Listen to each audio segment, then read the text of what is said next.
Good morning, future millionaire. This is unexpected video. I hope this video turns out to be well. I hope I'm in the frame. The sound in the background is ferry, I think, is coming in right now. I'm at this moment in Port Macquarie. Yeah, made it pretty much up north. Only a few more hours to go before I'm back to Queensland, and I'm so glad I can wear shirts again like this. I have to say, Sydney, Melbourne, they're all pretty cold and has its own advantages, but I'm not sure if I can live in those places for long term. But in the short term, it was fun. Yeah. Now, what's my plan? Of course, let's check the prices first. This is the first video of the day, so let's check some prices. This is give you the virtual feeling that you are having a breakfast with me. Let's see. So Bitcoin is back to 20,800 and Ethereum 1,135. And Bitcoin Cash probably didn't do much because it didn't crash like the rest of the market, which is great. More important is the volume. How high is Bitcoin Cash volume? Still up there, $1.6 billion volume. So Bitcoin Cash is $120. So looks like my video about buying $100 going long and those people who are haters going short $100 work out pretty well. So if you are short Bitcoin Cash because you watch my video thinking I'm totally wrong, you'll be down 20% so far. Okay, so that's the difference. And also, just to let you know, people I know are already buying at that price point. So don't just because I'm not back in Queensland doesn't mean that I don't know people who are buying right now. And just ignore me. Think about who else could be in the background. Of course, I will never disclose those people. And what's interesting here is Shiba is up 31% last night. Wave is up 41%. Good on those. Doge is 11%. Zilliqa 24%. Those are the names that have gone up quite a bit that catch my eye. Filecoin 13%. Uniswap 15%. So this is cool. This is amazing. Let me explain what's going on right now. When I made a video about the Celsius network going bankrupt due to fractional reserve system, I told people I know that ultimately this will be incredibly bullish for all the cryptos out there who got shorted, who has the deflationary system built in like Bitcoin, Bitcoin Cash, Ethereum. So what happens now is that all those lending platforms, all the staking platforms, or whatever you call it you want, they have a fractional system. And those fractional systems create out of thin air actually more coin that actually exists in real world. And this is nothing new. This is nothing new. In share market, this is called the phantom shares, naked short selling, and all that stuff. So basically, a lot of similar things has been happening in different markets around the world since a few hundred years. I can tell you historically, even during the time when South Sea bubble was busting, there was people creating fake shares out of thin air to sell. Same thing during the railroad boom and bust. Same thing goes for the Great Canal boom and bust.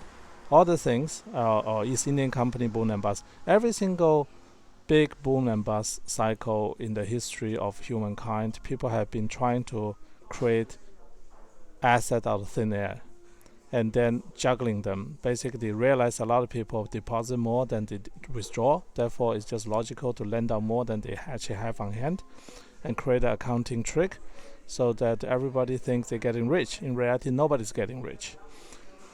And that's exactly what's happening now. So who is actually getting rich in the long term? The people who are getting rich in the long term are the ones who actually own the titles outright.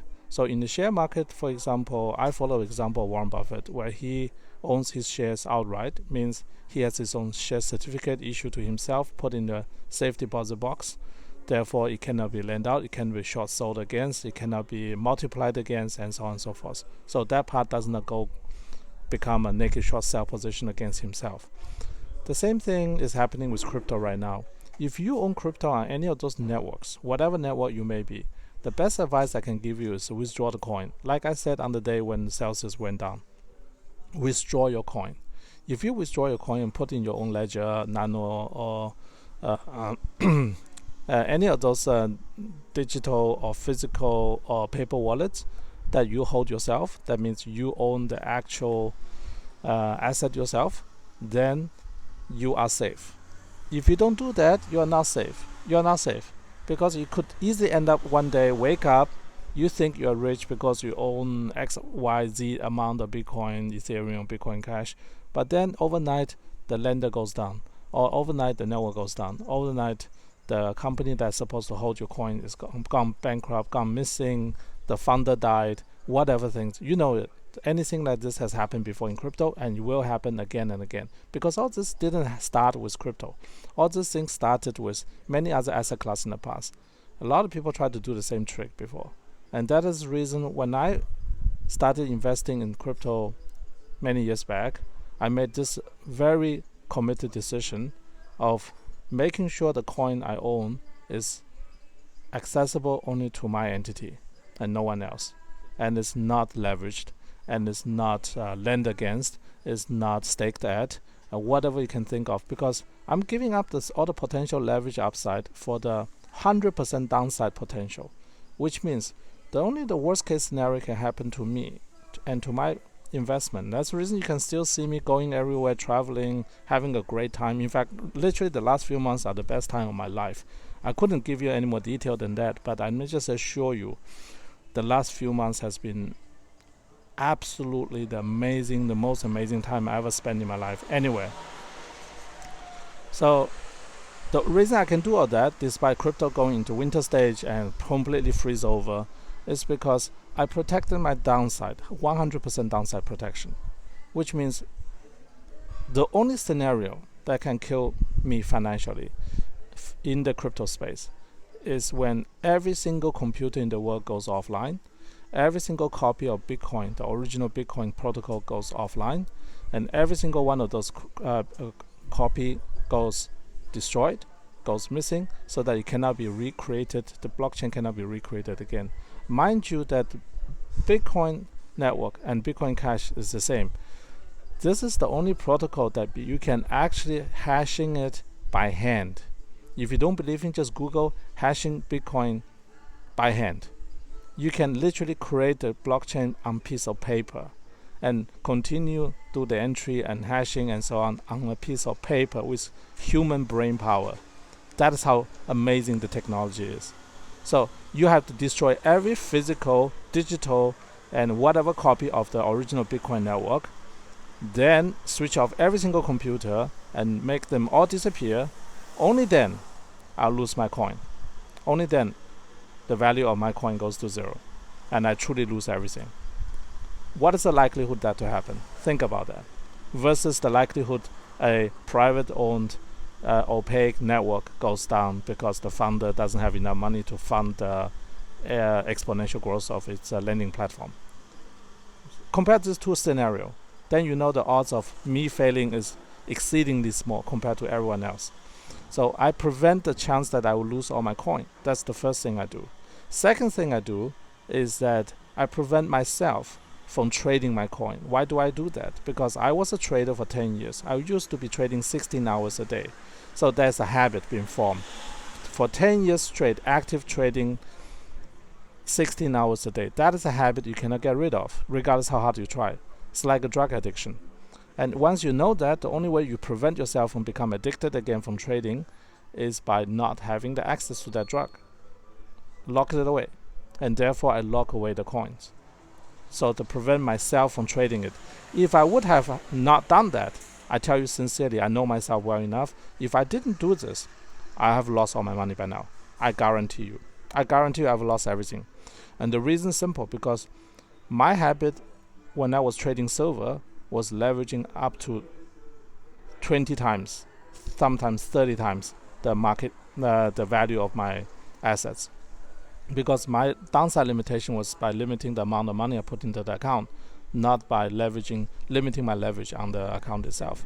So that's my habit, and if I applied that habit to crypto trading, which I think I would have done it, because I think I'm smarter than the rest of the world, which I'm not.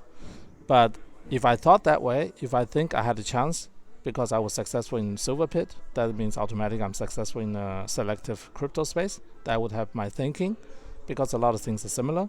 Then I would have traded this in and temporarily probably made money, but then in the winter like now, I would have been wiped out, completely 100% wiped out. That is the thing. That is the thing. And this is the reason I'm so hesitant to start trading, despite the fact that I have more trading experience than most people I know. Because this thing is difficult. This is trading, making a living of trading is incredibly difficult. Anyone who tells you otherwise is lying to you. So keep that in mind. This is the reason I'm still doing well. Also because all my cost of living is put away for the next 20 years. So I'm not investing those money at all. So the crypto can go to zero. I still have a life. But how many people can say that in the crypto space? I suspect not that many, particularly right now. Okay, I want to conclude this video by saying, just be reminded, even the price coming back up, the key is having access to your coin, unrestricted access to your coin. Do you have unrestricted, no third party involved access to your coin? That's the simple question you should ask yourself this morning. If tomorrow every single network goes down, do you still have access to your own coin? If your trading platform goes down tomorrow, do you still have access to your own coin? If the answer is yes, congratulations.